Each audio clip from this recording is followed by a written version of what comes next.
Let's imagine you've been working at a respected company for several years, and Alex is your closest friend at work. You always have lunch together, talk about everything, work and life, and you fully trust each other. One day, your company lands a massive new project, and you're put in charge of building the project team. Without hesitation, you choose Alex as your first teammate. After all, your history together is strong and you're certain he'll have your back. At first, everything goes smoothly. But as the deadline approaches, you start noticing signs of complacency in Alex.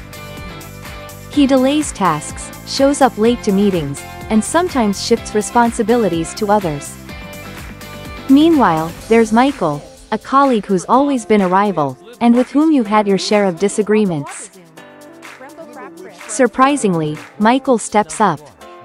He volunteers for extra work, offers creative solutions, and is the first to tackle any challenge the team faces. As the project nears completion, you realize that, without Michael's drive and dedication, the team might not have succeeded at all. In the end, most of the credit for the project's success goes to Michael, and you can't help but wonder. Did trusting an old friend too much cost you, and your team, a bigger win? Should you have given your rival a real chance from the beginning?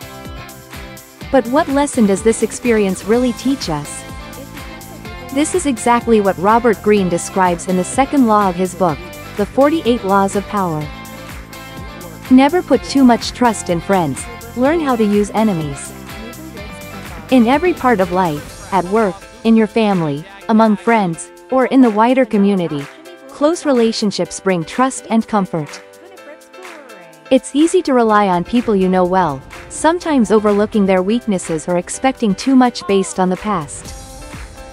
But this comfort can easily turn into complacency. Friends may take your support for granted, lose their sense of urgency, or simply not feel the pressure to perform. Friendship can even bring hidden competition, envy, or unspoken expectations that get in the way of real progress. On the other hand, a former rival or critic, if you give them a genuine opportunity, often works twice as hard to prove themselves. They see the value of the chance, want to earn your trust, and are motivated to outperform your expectations. History is full of examples where the strongest alliances began as rivalries, simply because both sides had something to prove. So, what does this law really mean for us? Trust should be based on current ability, motivation, and performance, not just on friendship or shared history. Be smart about who you rely on. Anyone, even a former enemy, can become your most powerful ally if the circumstances are right. Value your friendships, but don't let them blind you to reality. Make your most important decisions with clear judgment, not just with your heart. Giving an opportunity to a former rival can inject new energy and loyalty into your team or your life. They have more to prove, and often go above and beyond. In the end, your growth depends on making choices with both your mind and your emotions in balance. This lesson isn't just for business. It applies to friendships, family dynamics, partnerships, and even dealing with crises.